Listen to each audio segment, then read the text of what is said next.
কখনো ভেবেছেন সন্তান হয়ে কিভাবে মা বাবার সাথে বেয়াদবি করে? ও তো জানে আমার মার পেটে আমি ছিলাম, তারপরও কেন মার সাথে চিল্লায় কথা বলতে সন্তানের বুক কাঁপে না কেন? কিসের অভাব? ছোটবেলার থেকে আমার বাপটা দিনকে রাত, রাতকে দিন পরিশ্রম করে আমার খাবারের জন্য পরিশ্রম করছে, যতটুকু পারে পড়ালেখা করানোর চেষ্টা করছে, নিজে না পড়ে আমাকে পড়াইছে। তারপরে সে বাপের সামনে চিল্লায় কথা বলতে আমার মুখ বন্ধ হচ্ছে না কেন, মুখ আটকাচ্ছে না কেন? কিসের অভাব?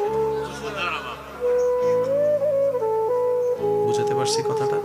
তা আমাদের কাজ করতে হবে জানার পাশাপাশি বুঝার সেক্টরে, জানার পাশাপাশি। এবার জানাটা পাওয়া যায় কোথায়? কলেজে, মাদ্রাসায়।